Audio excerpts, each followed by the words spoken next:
As always, subscribe and don't forget to share the video or like the video or watch other videos I've posted, because we are trying to develop this channel again after it was hacked and shut down by people I don't know. We can suspect who that was, but I actually don't know.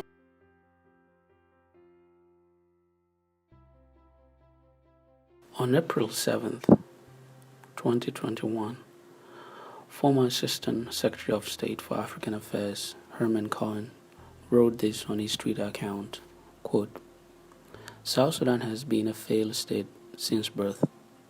Only solution will be a temporary period of voluntary UN trusteeship to allow for establishing viable institutions and for training a new class of credible leaders."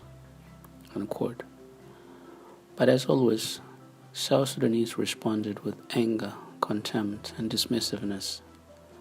Below are sample responses on Twitter. As some of you know, this is not the first time this suggestion has been floated. In 2014, joint administration was suggested by Lehman and trusteeship by Herman Cohen, to the same responses by South Sudanese. While I would not suggest these administrative alternatives, there are several things we need to understand as South Sudanese. American policymakers feel partly responsible for the independence of South Sudan and its failure, so they have a connection they have with South Sudan that they do not have with Somalia, Congo DRC, or the Central African Republic.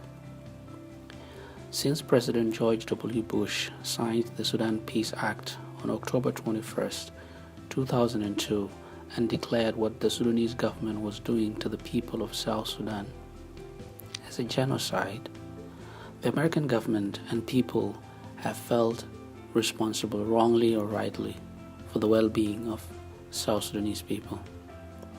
This sense of connectedness was further strengthened by American Christian evangelicals who urged President Bush to act in the interest of what they perceived as their brothers in Christ being persecuted in Sudan because of their faith.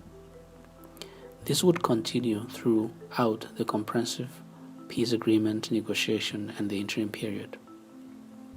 Secondly, these suggestions, trusteeship or the joint administration, while as they may seem to South Sudanese, do not target South Sudan because it is a successful country whose success is envied by the United States.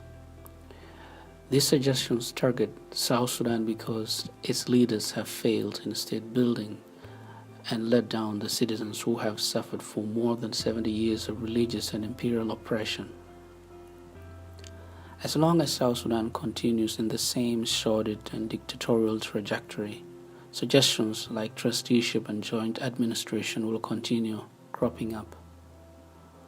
But what I would like to say is that South Sudanese only respond angrily to these suggestions without advancing any viable alternatives which would turn around state building and bring peace, security, and comfort to civilians. Criticizing Cohen without advancing viable alternatives is to naively act in complicity to the destruction happening in South Sudan. Anyone criticizing should advance a clear alternative, because South Sudan keeps on going the same destructive path. The current cadre of South Sudanese leaders have no difference with colonialists. They spend the money outside the country. They have ignored the rest of the country and have failed to build infrastructure. They've built a tight-knit elitism that is siphoning state resources to their families. They intimidate or kill civil society leaders. They have no respect for civilian lives.